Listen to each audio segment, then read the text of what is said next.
I didn't tell anyone that I am writing. The only person who knew about my writing a novel was my husband. I didn't tell a soul. I didn't tell any of my friends. So I only told them when I got the publication. Hello and welcome to this week's episode of The Conversation with Nadine Matheson. As always, I hope that you're well and I hope that you had a good week.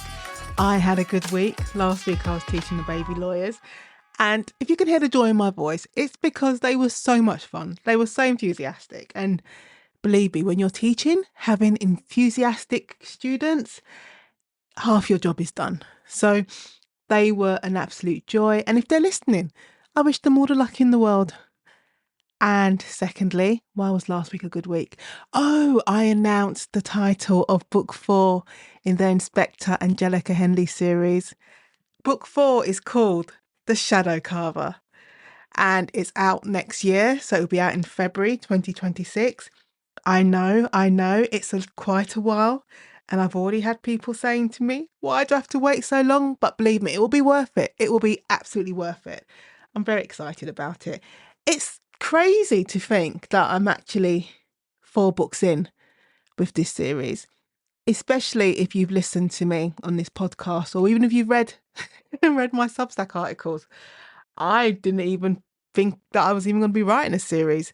I just had the first book, The Jigsaw Man, and when my agent asked me, is there a second book? I just said yes, because, you want an agent and you want a deal. So I said yes. But anyway, here we are. 4 books in, and book 4 in the Inspector Angelica Henley series is called The Shadow Carver, and I will let you know when you can pre-order it. Right, let's get on with the show. This week, I'm in conversation with Finnish author Martta Kaukoren, and her debut novel, Follow the Butterfly, is already out, and you should make sure you get a copy. And one of the reasons why I loved this conversation with Martta is because we had a really good chat about, I suppose, imposter syndrome and the stories you tell yourself. The stories you tell yourself that stopped you from doing something, and then the stories that you have to tell yourself in order to push you into doing something. So I thought it was a really good discussion about that and also about her journey.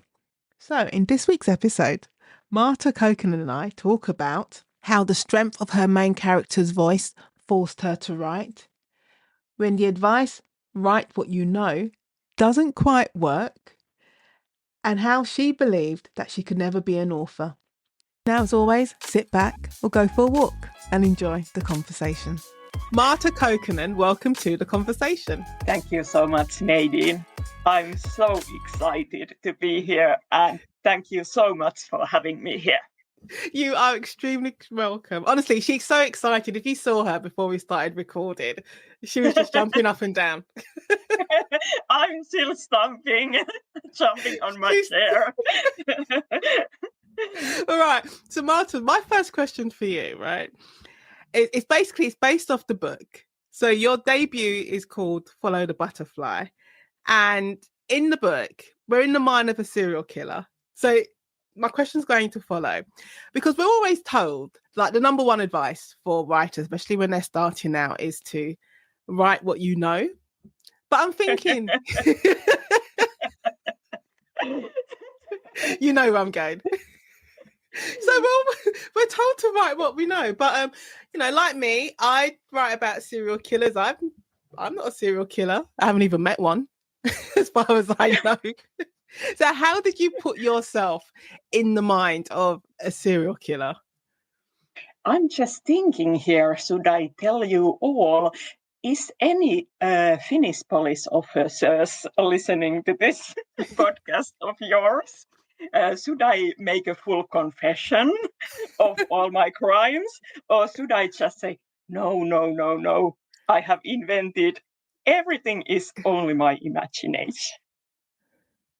Were you interested in it before, though? Like, where did it come from? My main character, Ida, who is 20-year-old serial killer, she came to me quite surprisingly when I was in my bedroom, lying on my bed and trying to fall asleep, when I suddenly heard her voice. And she told me the first few lines of my book. And because you are an author, writer also, you know that books are getting heavily edited and they change shape. But still, I have the few first lines from Ira as they were when she told me those lines. So they are still in the book. And this story sounds maybe sounds a little bit strange, but there was a reason I heard her voice. And the reason was that I had been reading psychological thrillers for years and years and years. And everything just had to come out of my system somehow.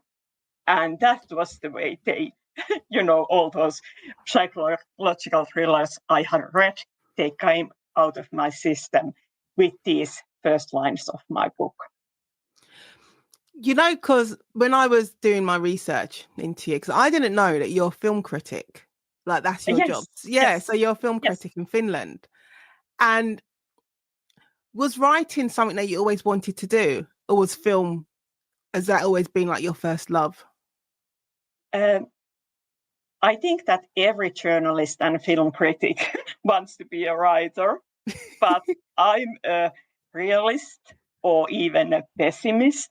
So I knew that I would never be an author because I thought that I could never invent an interesting plot that goes from the page 1 to the page 400.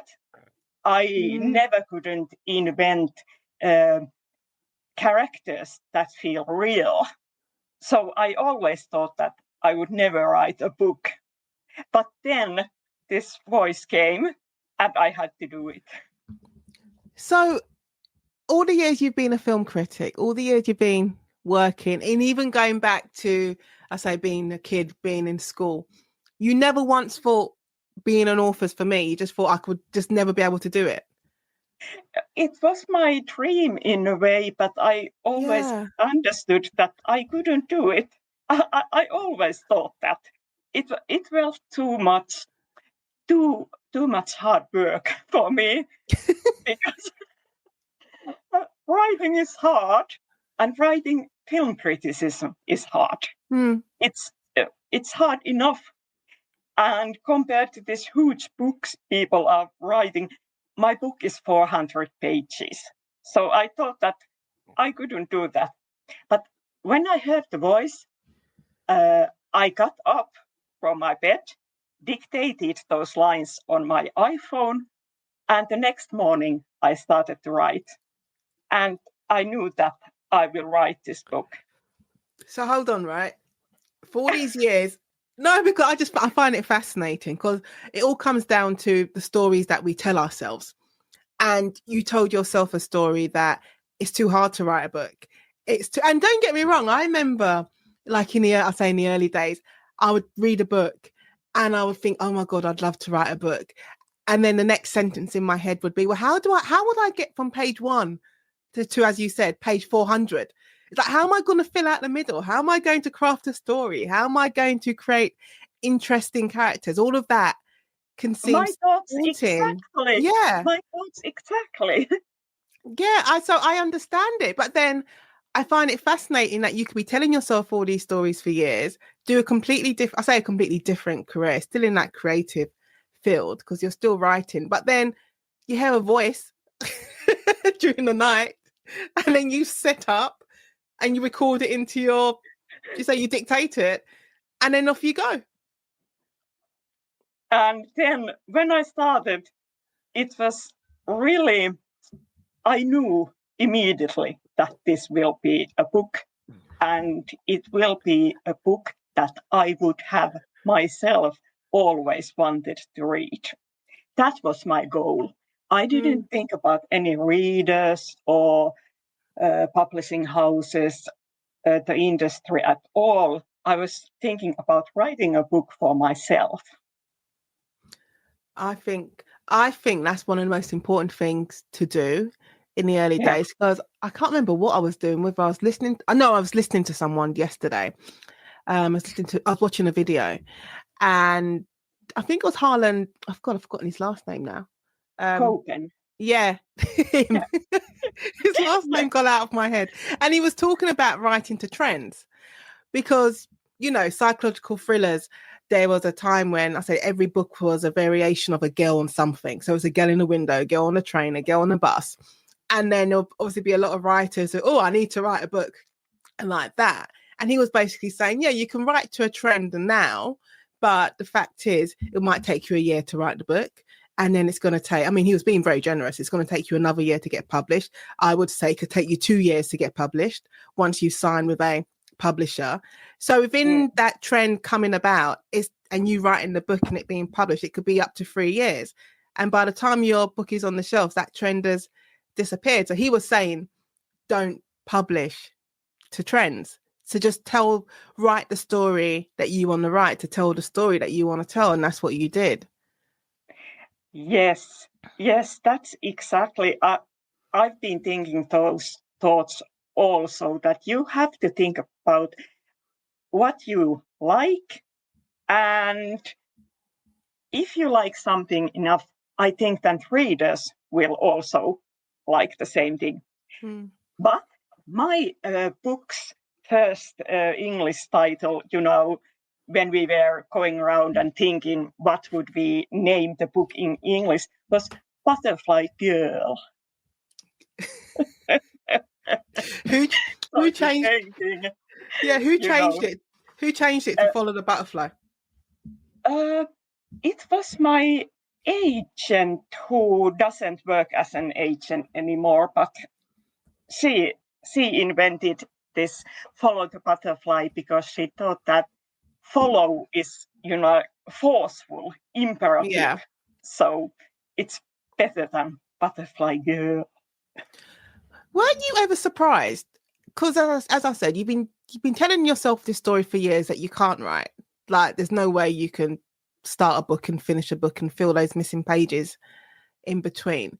So were you surprised when you sat down and found yourself writing this novel and telling this story? Because I think it would surprise me, especially when you get to the end. Yes, I was very surprised. And also I didn't tell anyone that I am writing. The only person who knew about my writing a novel was my husband. I didn't tell a soul. I didn't tell any of my friends. So I only told them when I got the publication, the deal to publish the book. And before that, I did it in secrecy. So it was a huge surprise for everyone, but mostly myself, of course. What did you tell yourself when you wrote the end? Because I remember that the very first book I wrote was, God, I think way back in, I can't remember now, 2004, 5. I wrote this book and I've been writing it for years. And I finally wrote the end. And that moment of, oh my God, I've written a book. Was it the best book in the world? No. I'm under no illusion. It was not the best book in the world at all. But I think it was just about getting used to using those muscles. And then, I don't know, getting used to, putting myself in, sitting there and actually finishing something and completing it from beginning to end. But that moment of, oh my God, I wrote a book. Did you have that moment? And when you hold it in your hand, you have no, to but before you true.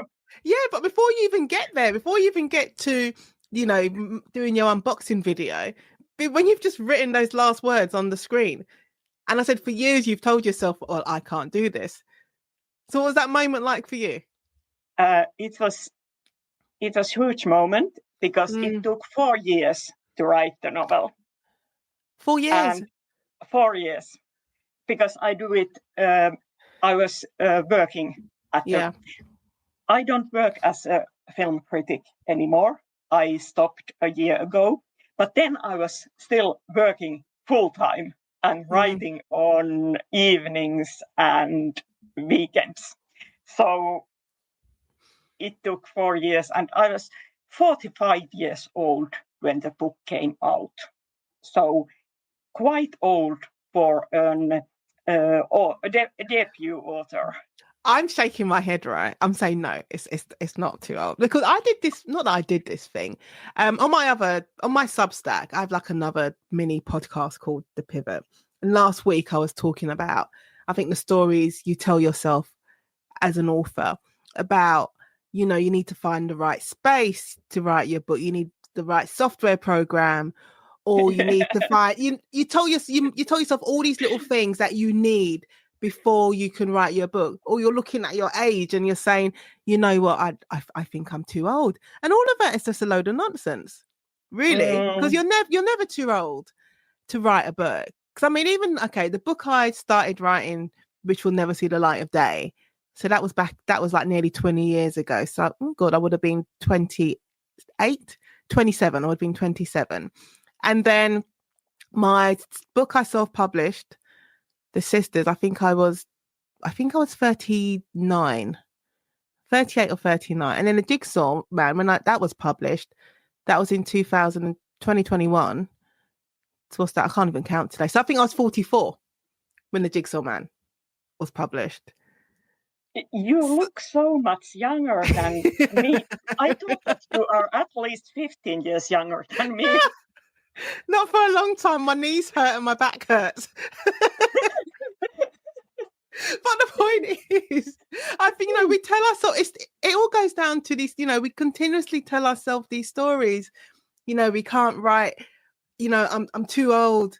And none of it is true.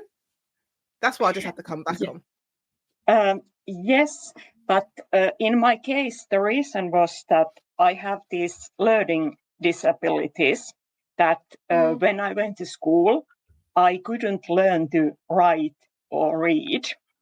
And we had this special education teacher who taught me how to write and read. I had this special need. And I only get very lousy numbers on the exams on school. And I still remember that, how it felt that you were always the one in class who couldn't do anything. I was bad at every subject at school. So that was, and I think that my teacher, if she heard now that I'm an author, she would be totally amazed. I think that she thought that I couldn't even go to, college, let alone university. So that's the trauma behind all this. And that's the reason I always thought that I can do this film criticism, I can do it well, I can write it very good, but I would never could write a novel. And still, in a way, I feel like I'm this very small child who can't do anything, and everyone is thinking about her that she's a total loser. Which you are absolutely not, because I would say, even being a film critic, I mean, my film criticism basically comes down to, I liked it, I didn't like it. There's lots of plot holes everywhere. The acting's terrible. Oh, I loved it. Like that's that is the depth of my film criticism. But for you to have a successful career as a film critic, and also, talking about your childhood and having to have special needs, having a special needs teacher, and then you're able to criticize, you're not just saying whether or not a film's good or bad. You're having to analyze that film and put that analysis into words that everyone, from me to, I don't know, old people, young people, all various classes of people can read that critique and enjoy it and follow it and have their own opinion of it. So that is a special skill in itself. Yeah. Achievement. That's true. Yeah. But I've tried to find this special education teacher, but I haven't been able to find her, but I would really like to thank her because she teached me to write and read, and Yeah, it's an amazing thing that it isn't. because I was like 7 or 8 years old when I finally learned how to read and write. And I always hear those interviews about writers who are telling that I was only 3 years old when I started to read, and I've been reading since. And I just feel like, okay, you're extremely lucky. Your life has been so easy compared to me. Of course, if you can read at 3 or 4 years old, of course you choose to become an author. But my path isn't being so straight, I have to tell you. Yeah. But I think you'll find a lot of people, especially a lot of authors that I've spoken to on the podcast, you know, their road, their path to being a writer hasn't been a straight and narrow path. There's been ups and downs, you know, they've done something completely different in their past, or they've held on to dreams of being a writer, but they haven't done it until later on in life. And that is an unusual. And you know, if you go back over the podcast, there hasn't been, I don't think there's very few authors who haven't said they didn't know that being an author, being a writer was a job that they could do, because they didn't know any authors, they didn't meet any other writers until they became a published writer themselves. Yeah. Everyone has his or her own difficulties in this profession. This isn't an easy one for anyone, I think. It's just also, I think, fascinating that you could hear a voice and that voice be so strong that it propels you to get up and completely, the way I see it, completely forget all those stories you told yourself and just get up and start to write. Yeah, I have to think that it must have been Ida who spoke to me, because when I was writing the book, when I started, I of course knew how it would begin because I had heard those lines, and I soon realized how it would end. But I didn't know how to get from the beginning to the end. And I think that Ida came to me and took me by the hand and led me there. She was so strong presence to me. I almost saw her standing with me when I was writing. And afterwards, in every event, when someone has said something nasty about Ira, you know, she's an awful person or something, I feel like she's there, standing. Please don't talk to her like that. She's standing there and she hears everything, and I have to defend her. So it has happened many times. But you know what? It's a good thing when readers have such a strong reaction to a character, because that means you've done something right. That's true. That's true. Because I was going to ask you what came to you first. Was it whether it was the character, or whether it was a scene that you saw in your head, or whether it was a piece of dialogue? But you've already answered it, because you said you heard her talking. Because even when I'm asked about Henley and the Jigsaw Man, the first book, I saw Henley, I think about a whole two years before I even wrote the Jigsaw Man. I just saw her, and so she just came to me. I just saw this woman, and I couldn't see her face. I never really see their faces, but I just saw the silhouette of this woman. I always said, standing outside Boots on Lewisham High Street, staring at Lewisham Police Station. And I knew she had to go in there, and I knew she worked there, but I also knew that she suffered some kind of trauma and that she was returning back to work after a period of leave. And that's how she came to me. And then she was just hanging around for 2 years until I found a story to put her in. So it's amazing how characters can come to us. I didn't hear her, but I saw her. But you heard Ida. Yes, it's really weird, but it's also very clear when you think about that. I had been reading those psychological thrillers so much, so everything came from my subconscious, I think. I don't believe in any natural things.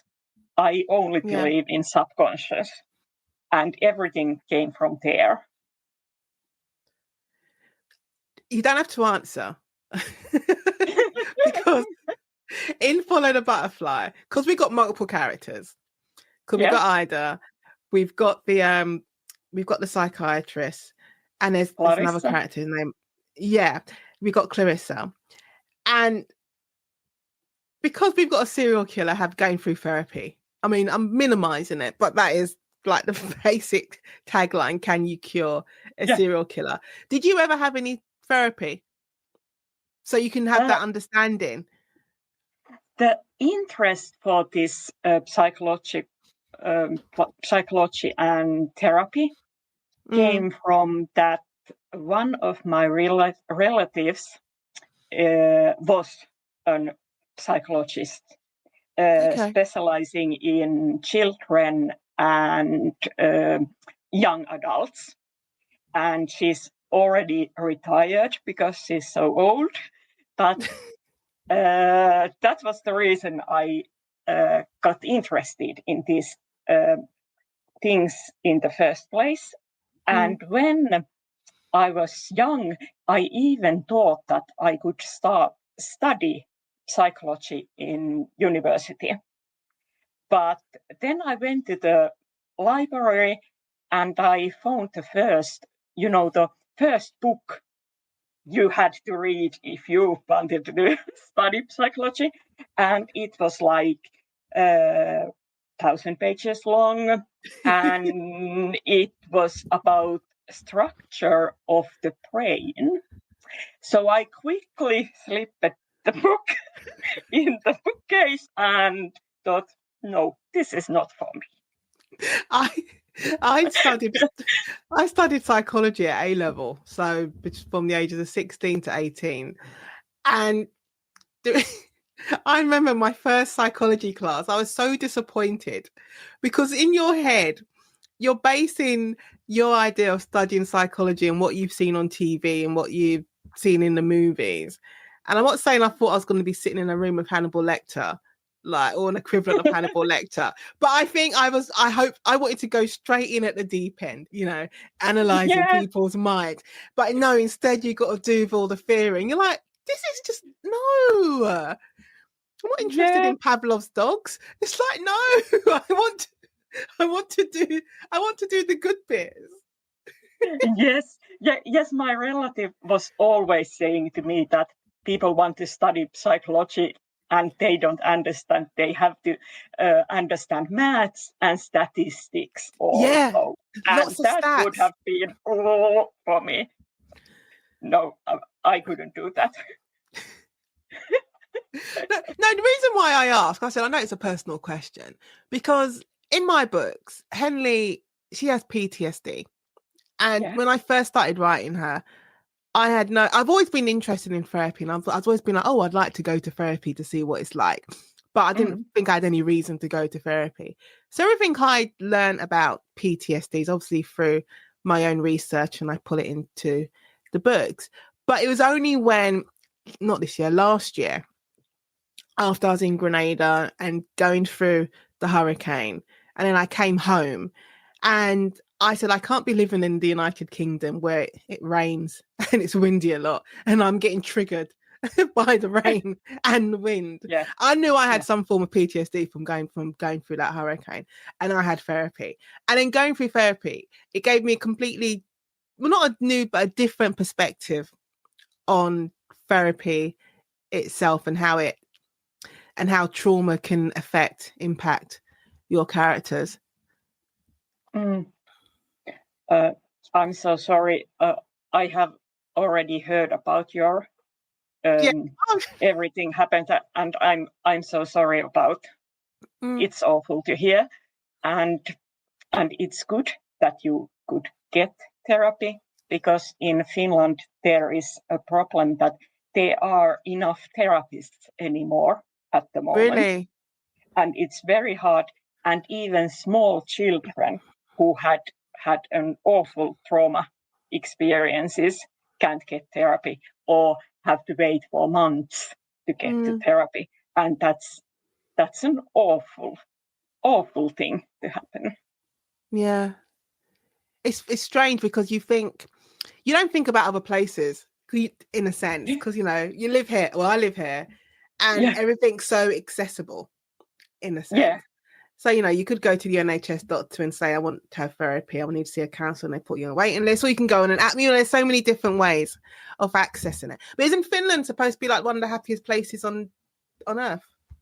That's true, but there's a huge paradox, because in a way it is true, but in a way we have we have mental health issues, we have suicides, we have all kinds of troubles.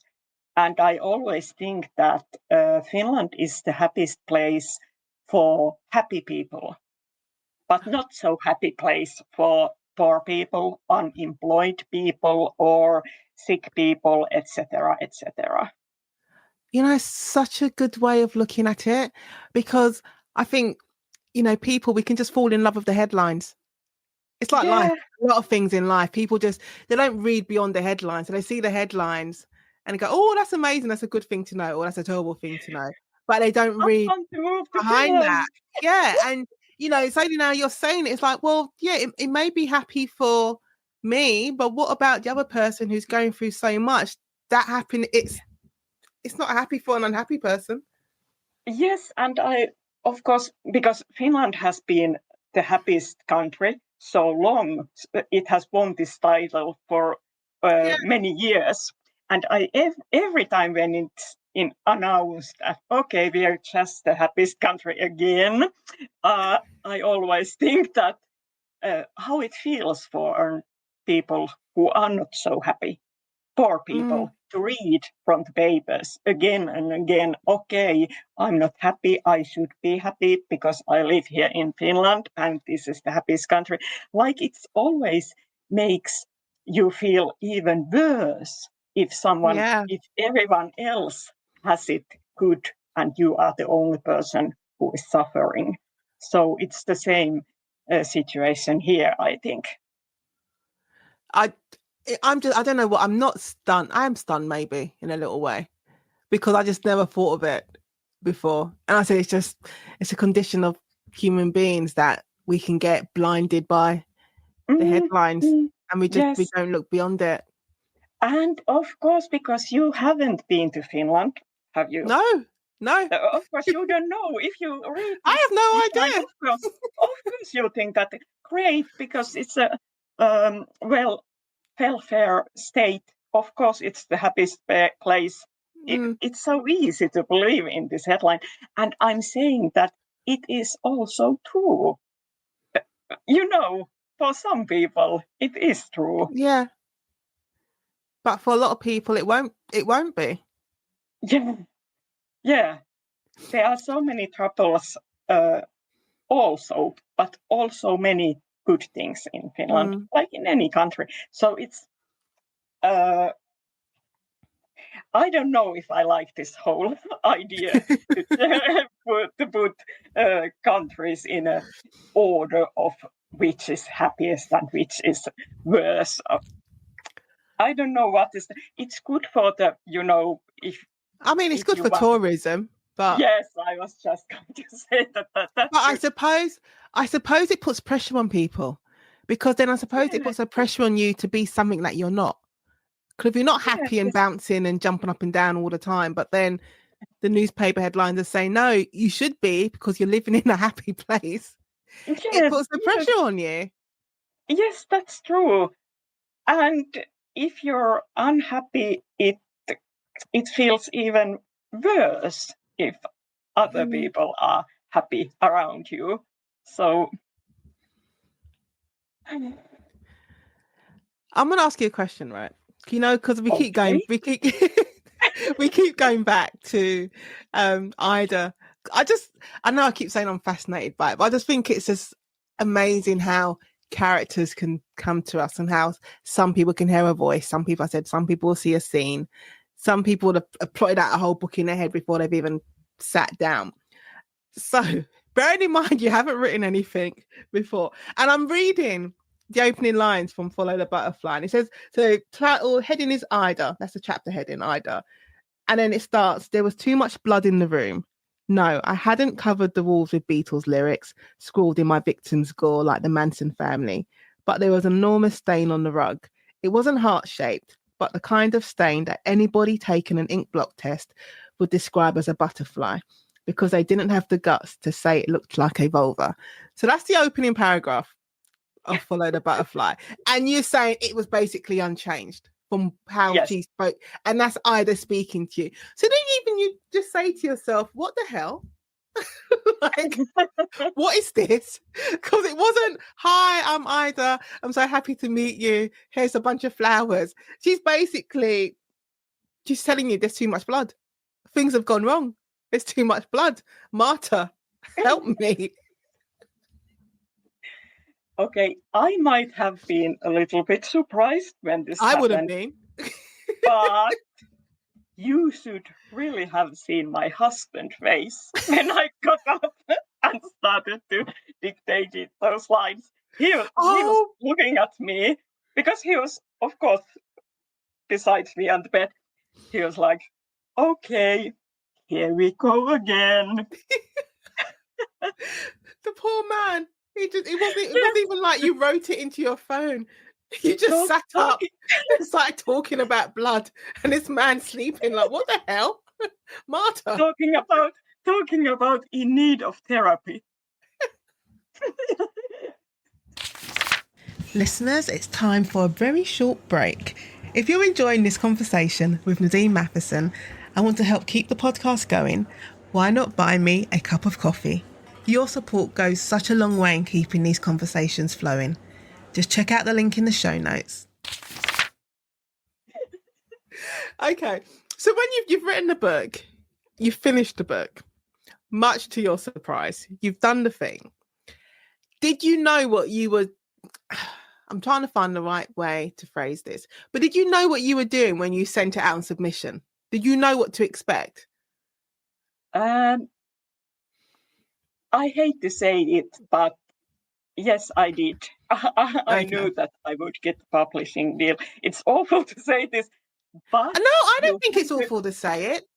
No, the reason why I say that, because I don't think it's a bad thing to ever be confident or I said we tell ourselves stories in order not to do things.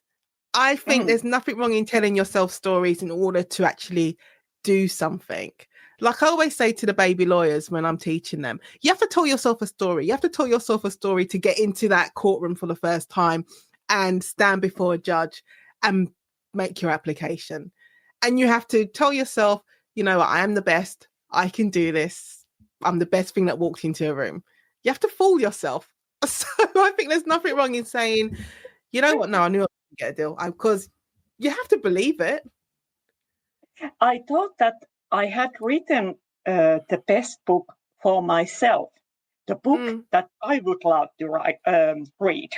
So I thought that someone must like it also. The readers must like it because I like it. And that's when you study journalism in Finland, they are always telling you that write a piece that interests yourself, so readers will be interested in it too. So I thought the same thing. And I have to also say to you that in Finland, it is, of course, so much easier to get a publishing deal than in UK. So that was another reason I was so confident. Why is that? Is it just geography because it's a smaller country? Or we have only 5 million people here, and you have what? I don't even know. It's a silly number.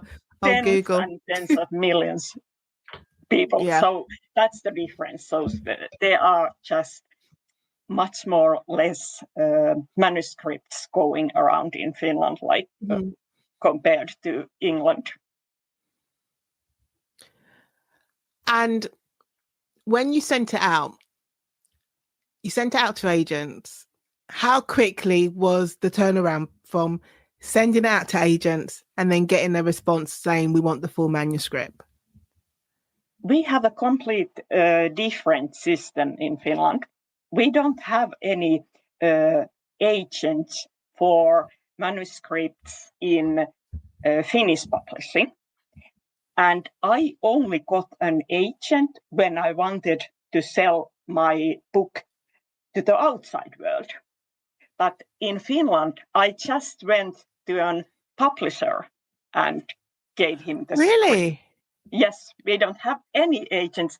And that's a problem because you have this agent system and you can get much more money out of a manuscript because agent can do that. Publishing houses are competing for your manuscript. Yeah. In Finland, you get the standard couple of €1,000 per manuscript, and there's no agent helping you. You should see her face now. I know you should. I might have to show this bit of the of our interview. You were like, I'll post it. No, because it's just I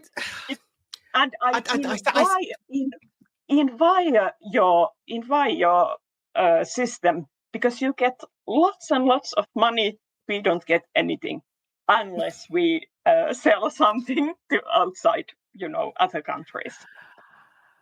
I think the reason why my mouth is open because obviously I live in the UK. And I don't think the same's any different for whether you're in the UK or the States or in Australia. And you're told you need to get an agent. You get an agent, and then the agent then submits your manuscript to the publishers. If they love it, good, happy days. You could go into an auction or someone just could make an offer. You could get a couple of thousand, or you could get, if you're really, really lucky, you could get the mythical 7-figure deal. Yeah. But everything is through an agent. And then to hear that your system you operate in is that you have no agents. You just have to go along with your manuscript and just say, yes, will you read it? And will you publish it?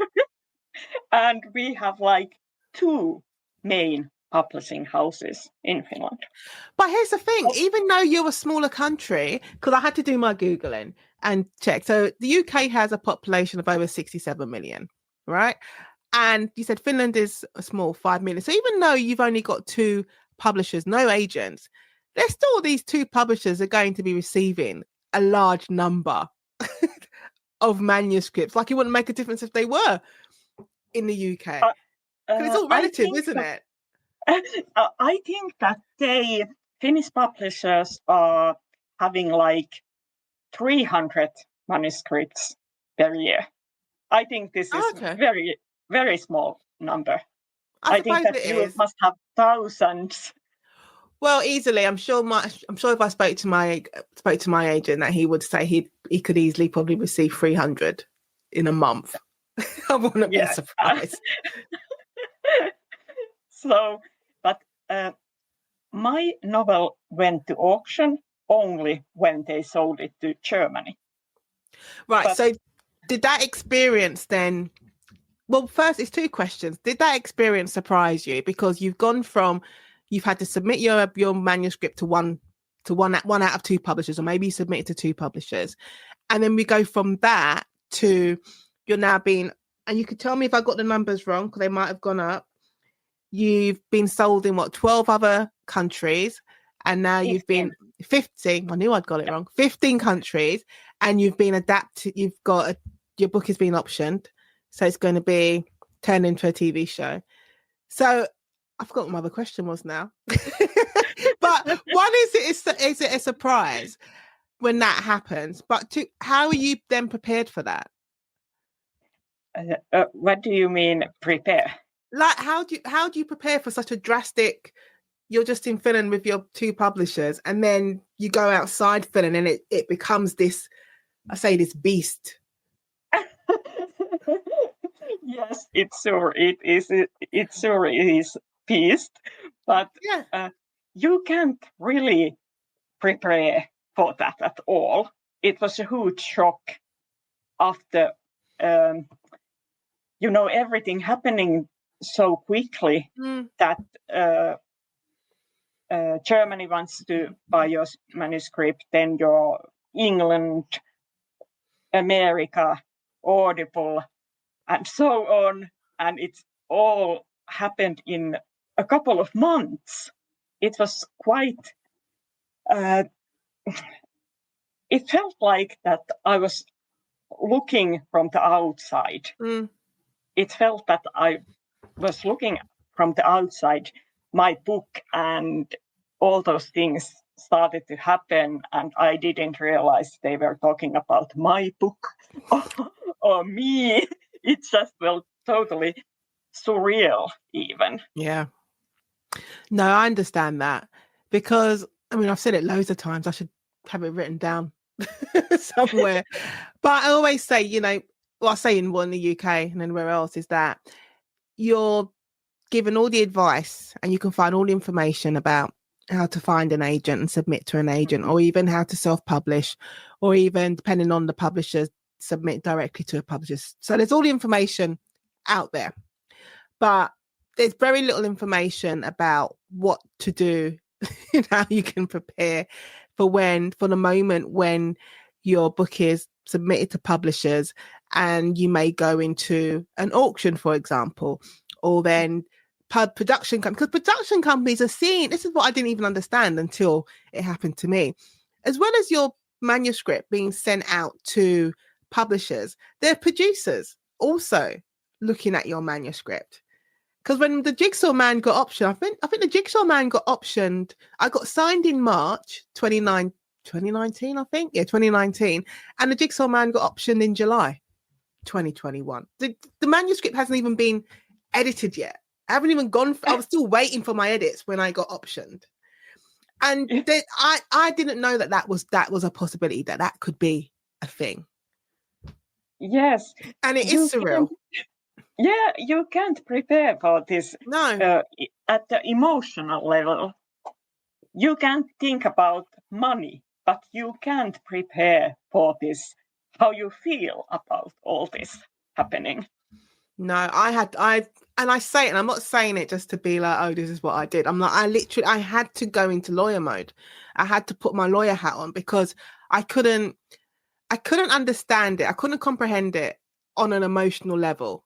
So I had to deal with it on a very, very intellectual level. And I could only do that by literally putting on my lawyer robes and my wig and just be like, okay, I need to approach this like a lawyer, because I couldn't deal with it any other way, because it didn't make sense, because no one told me that. I was told that, you don't get deals anymore. All the deals are very, very small, and just, not to expect anything when you go out submission to agents. So that's what I was told, not to expect anything. So I didn't expect anything. Yeah. Unfortunately, I'm not a lawyer, so I couldn't do anything. I was just staring at this book and staring at myself and didn't understand anything. What was it? What was your experience? I'm watching the time because I could talk to you forever, Marta. But what was the experience like for you working with a translator? Because now your book's, it's been sold in 15 other countries, and obviously you're gonna have your US. I'll say your US and your UK editions are going to be totally different, because even when I work with my US editors and the copywriters, there are things in terms of language that they'd want to change. So what was the experience like for you working with translators? I had a great experience with David Haxton, who translated the book from Finnish to English, because I had been reading American and British psychological thrillers, and all my idols are from England or USA, Gillian Flynn, Paula Hawkins, etc. So when I saw the book in English and I read it through, it felt like this is the real book, not the Really? Finnish edition. Yes, because in a way I feel that I've written. So you have read my book. I have to ask you this: do you think it's a British book or a Finnish book? See, the only reason why, oh God. See, I would have said my intellectual answer would have been said, well, of course it's going to be a Finnish book because you make references to Helsinki and Yeah, Finland like yeah, quite early on. yeah, yeah. But But if the you, if style is yeah, but British. if I'm honest, if I'm really honest, if I hadn't have known that, if I hadn't have known that it'd been translated, I think automatically I would have just thought it was just a British writer, Thank you. which is a strange thing to say. At least thing is, you have the luxury of being able to read your translated book. Mine got translated into Yeah. Finnish. I can't read it, but I loved working Yes. with my Finnish translator. Was so much fun though. He was really nice. Yes, and I have seen your book in a library many times, so it's still there and going strong. Thank you. But no, that's really, you know what? It's interesting because I've spoken to a few authors more recently who have written their books, and they've written their books in mind of it being adapted for TV. So Okay. and I've said to them, do you think that you've written your book in a different way? Because in your mind, you're thinking, I want this to be adapted for TV. And they've said, yes. And it's interesting that you've written your book, even though, you know, your native language is Finnish, but you wrote it in the mind of it being, well, I'm saying in quotes, a British book. Maybe I didn't have this in mind, but when I read the English edition, I understood that, of course, it had to be translated in English. And in a way, it's because I have stolen so many things from these great Yeah. British authors, and it must show in my book that I've been thieving around them books and picking little pieces. Well, it all comes back down to what you said, and it all comes back down to the subconscious and what Yeah, comes yeah, out. But you know what's yes. funny? It's because when I'm when I'm working with the Finnish translator for the Jigsaw Man, you know, there are times when he would come back to me and he would say, Nadine, there's no Finnish word for this. But did you have that same experience, or it didn't happen because subconsciously you're writing for, I'm saying, for the British audience? The worst problem with Finnish language is that we have gender neutral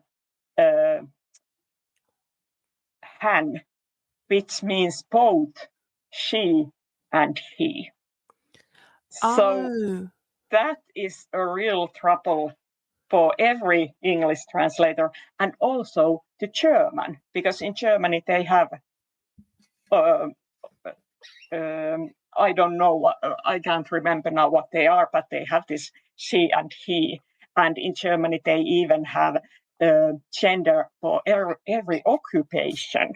So right. my German translator had to ask me, is this psychologist she or he? Because they have this, they put a little more letters after Yeah. the. So that's Oh, wow. that has been the biggest problem with my translators. You learn something new every day.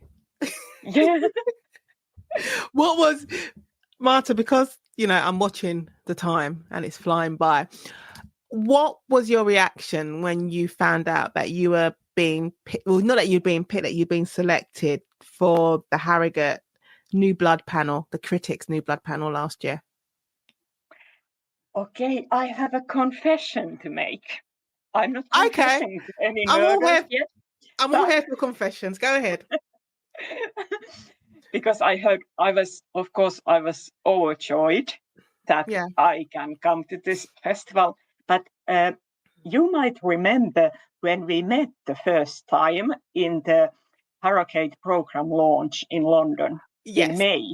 Yes. And I told everyone that I'm going to the New Blood panel, and everyone jaw just dropped. Everyone was so shocked. You are going to the new blood? And I was like, yes, I am. And only then I realized that it's so huge thing. Of course, my publisher told me beforehand that it's a huge thing, but I didn't really understand because I hadn't heard about Harrogate before. So when everyone was like, what? I had to understand, okay, this will be great. And then when I was sitting there with Colin Walsh and Claire Coughlin and Johnny Sweet and our chair, Ruth Ware, and there were 300 people in the tent, sold out tent. I was like, it won't get better. This is the best thing that has happened to me as an author. The thing is, you don't realise, until you're in that industry, you don't realise the significance and the impact of attending certain events and festivals and being selected to be on panels. And if you're a crime writer, not only, being invited to attend Theakston's Peculiar Crime Writing Festival at Harrogate is one thing. But being a debut author and being selected to be part of what they call the New Blood panel, which is the panel of debut authors, that's a big achievement in itself. And it's always one of the events at the festival that is always sold out. So for that Saturday, normally Saturday afternoon at 12 o'clock or 1 o'clock, you can't find anybody because everyone's trying to get into the tent to see who the New Blood is. Because this is the thing, I think sometimes new writers, they could look at the industry and they're like, oh my God, how am I going to fit in? How's there going to be space for me? Because there's so many writers, there's so many books.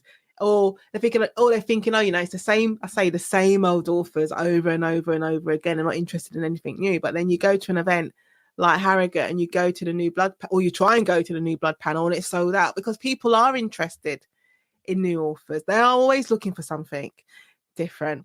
So the fact that you've written a book where a psychiatrist is trying to see if she can cure a serial killer, of course they're going to be interested in that and interested in you and your story and your amazing story.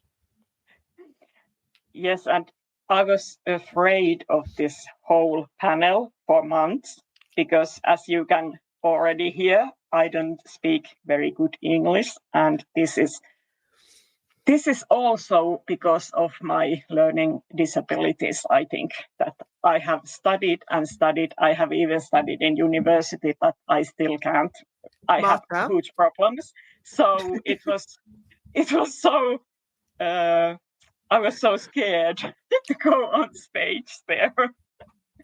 The only reason I'm trying to interrupt you, Marta, is to say that I don't think anyone listening, and to anyone who is listening, or to everyone who is listening, you can tell me when you comment that Marta has absolutely no reason to be concerned about her ability to speak English, because you speak. Oh God, I don't want to sound patronising now, but there's nothing wrong with your English. You speak English really well. We've done this entire conversation with no issues whatsoever. Like, I'm just impressed with you. Full stop. I'm impressed that you. No, I am, seriously, because you talked about having to have special education classes when you were younger, not being able to read or write until you were 7, and then not only haven't you've learned to read or write, read and write, and then you've learned English, which they always say isn't an easy language to learn. You've learned English. You had this career as a film critic, and then you've written this book, which has been sold in 15 countries and is going to be adapted for TV. You have, I think you're amazing, quite frankly. But you are so correct when you say that we are always telling these stories to ourselves. And there are still these same stories I told myself when I was a small child. And it's very hard to change. So, you must understand what I mean. No, I do. Because I understand that we can stop ourselves from doing so many things, doing the things that we really want to do, because I said we tell ourselves the story, we're not in the right place, we don't have the right computer, we don't have enough money in the bank, or I'm in the wrong job. You can tell yourself so many different, you got the wrong shoes so you can't go running. You just tell yourself so many different stories, and they are stories, they're fiction, and it does take a lot. Sometimes it takes a lot of effort for you to pull yourself away from the story. It can either be someone has to physically drag you away, or you just have to consciously make that decision. No, I'm just going to try. Or you hope for the voice to appear to you in the middle of the night and tell you a story. Marta, what would be, because the question, I don't normally ask this question, but it's one I'm going to start asking more regularly. What would be your tip for writers, new writers, existing writers, from your own experience? Listen only yourself. I think that in Finland we have many schools that taught writing, and I think that when you're learning from these professors or whatever teachers who are teaching you how to write, you can lose your own voice. And nothing is more important than your own voice as an author.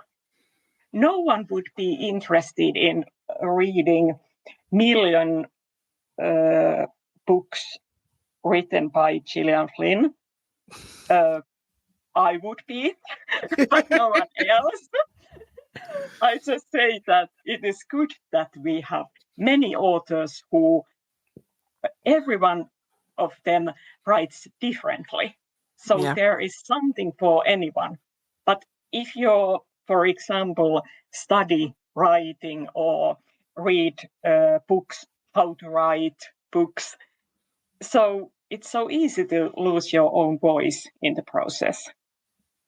Yeah, I think it can be easy. I think it's good advice, because I think it goes back to what we was talking about before, writing to trends.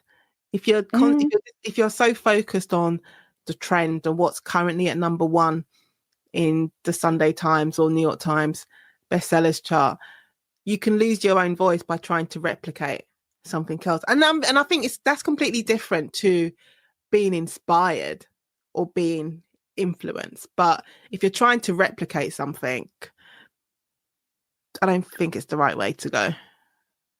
And at the moment, as we have IE, and IE is trying to write. AI.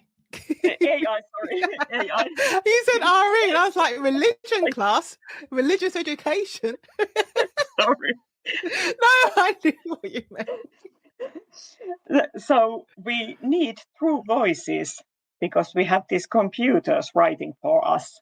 And that's not, it's even more important to be human and have your own voice. I think that people are interested in your voice, not in computers. You know what? I say I spend a lot of time on YouTube. I'm always on YouTube. At least once a day I go into YouTube. And there are so many, I don't know what I was looking at yesterday, but there were so many, I don't know what you'd call them, content creators. So many YouTube shorts, all basically saying the same thing. You can be an author and publish your book in 24 hours. I can show you the best way how to use ChatGPT or how to use AI to write your next best-selling book and be published. And it's the dream of you can be published in 36 hours or a week. And I'm just like, this is just so ridiculous. But how many people are just going for that? Because one is, it's an easy way of achieving your dream, but it just sells it's a false story. Yes, but they just think it's normal. Who wants to read a book written with? I can't. Oh my God! When ChatGPT first. Yes, that's awful. No, it's awful. When ChatGPT, when all the noise started being made about ChatGPT and people using ChatGPT to write books, and I know a lot of us did it. I thought, well, let me see what this ChatGPT is about.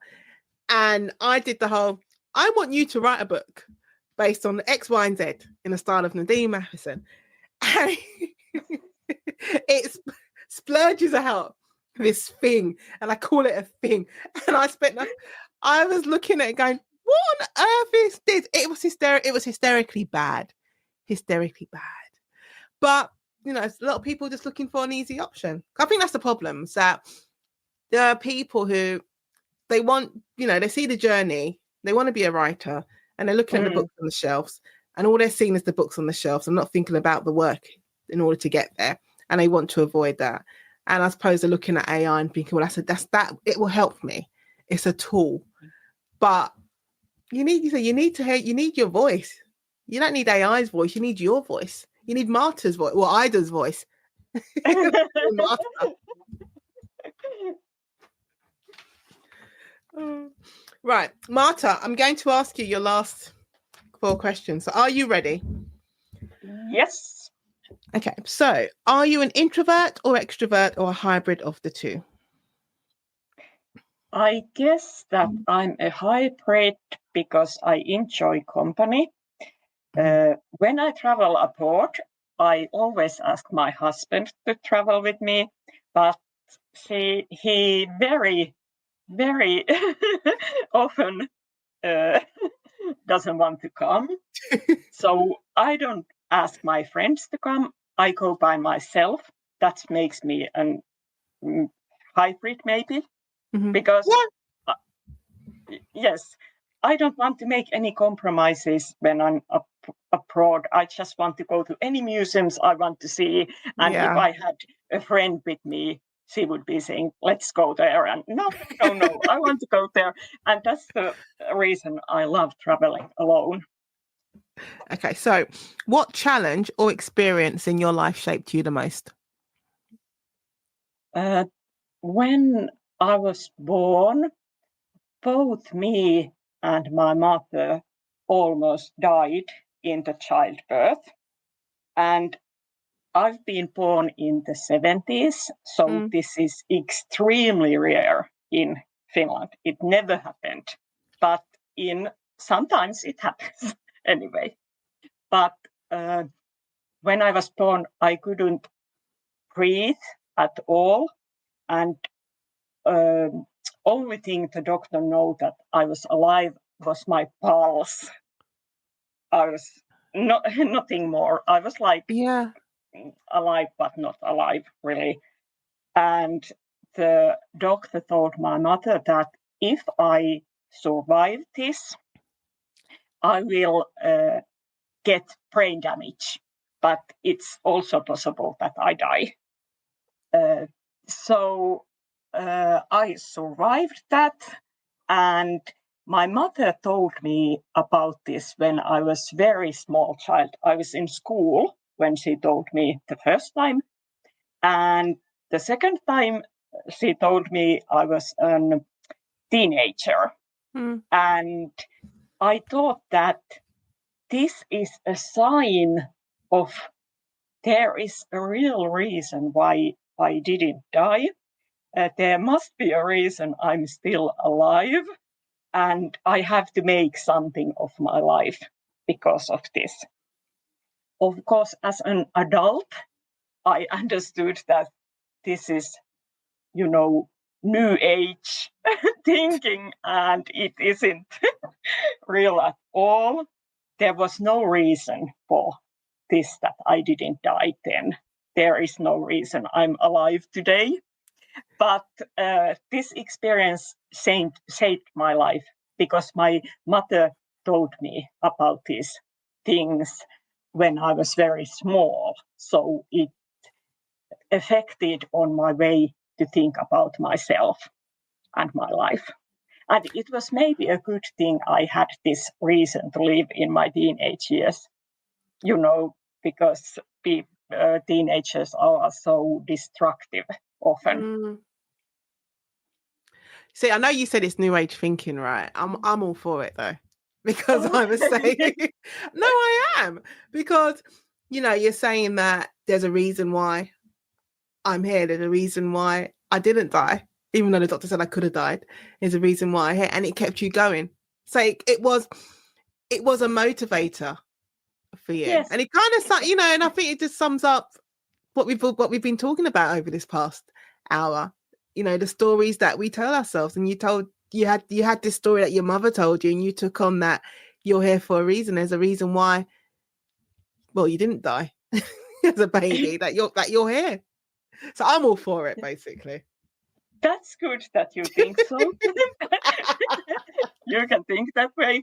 I still think that was everything is a happenstance in life. Yeah. Almost everything. I believe that. Okay. So if you could go back to when you were 25 years old and give yourself one piece of advice, what would it be? Start writing immediately. All right, Marta, before I ask you your last final question about where the listeners of the conversation can find you, as a film critic, this is just me just being nosy. As a film critic, one, who was the most famous person you met as a film critic, if you met anyone? And two, who was your favorite person to interview in terms of actors? Okay. I have met Justin Bieber. I have met Robert Downey Jr. Favorite person to interview was Elina Salo. She's a Finnish film actress from the 50s. I was going to say, Justin Bieber's so random.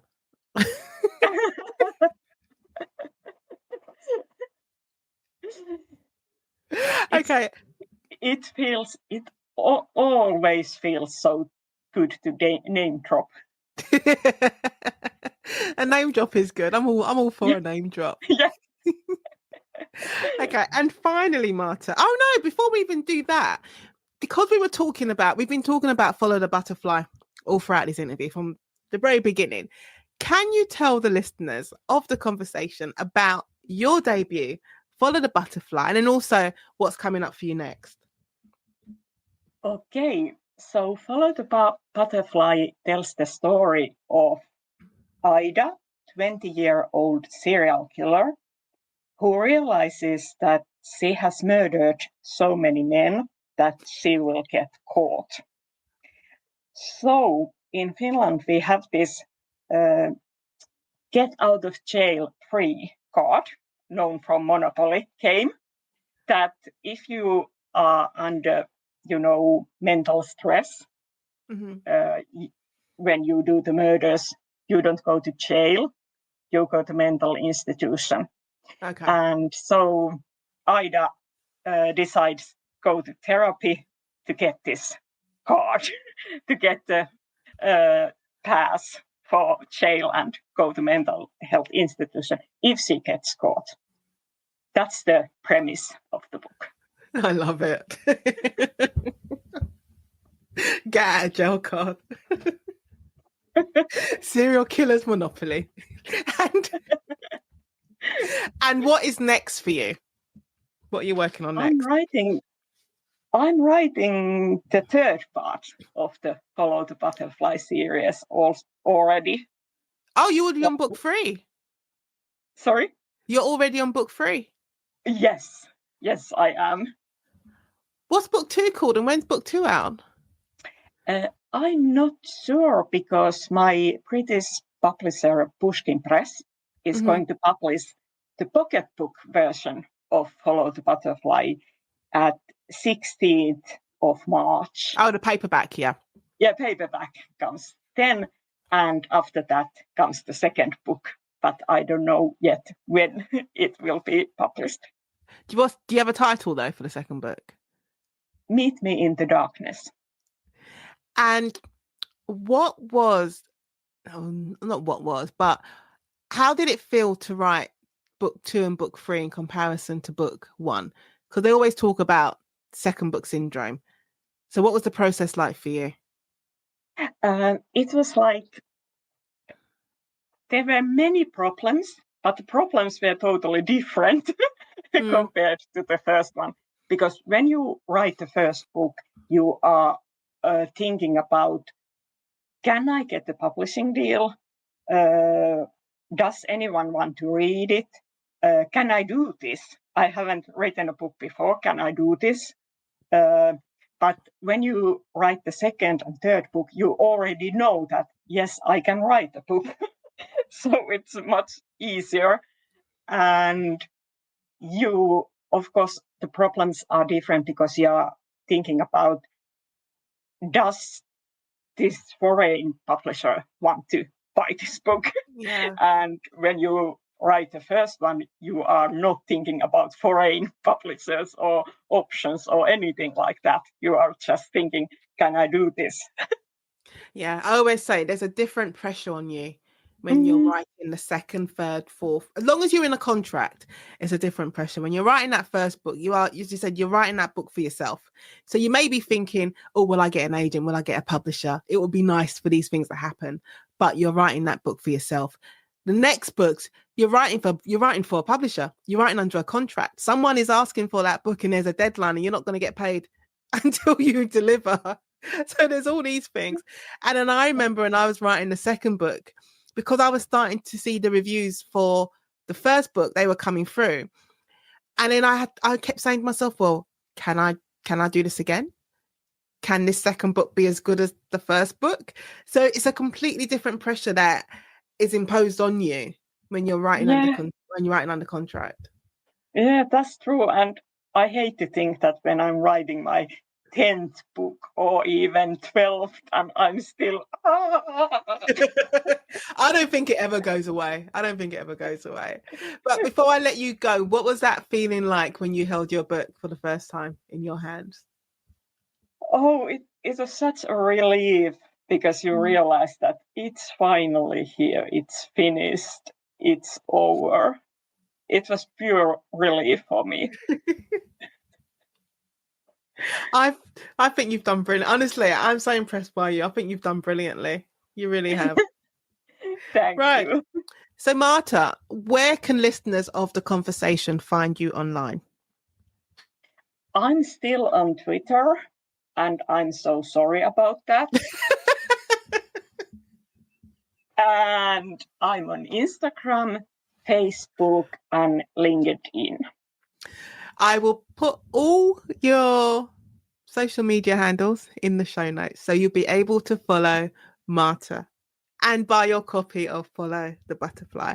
So that just leaves me, Martta Kaukonen, to say thank you so much for being part of the conversation. Thank you so much. We had such fun times. And I hope the listeners have too. I think they have. Thank you so much for listening to today's conversation with Nadine Matheson. I hope you enjoyed it as much as I did. Be sure to tune in every Tuesday for a brand new episode featuring more amazing guests. Don't forget to like, subscribe, and leave a review. It really helps the podcast grow. And if you'd like to support the show, you can buy me a cup of coffee or sign up on Patreon. The links are in the show notes. And if you'd love to join the conversation as a guest, feel free to send an email to theconversation@nadineMatheson.com. Thanks again for your support, and I'll catch you next time.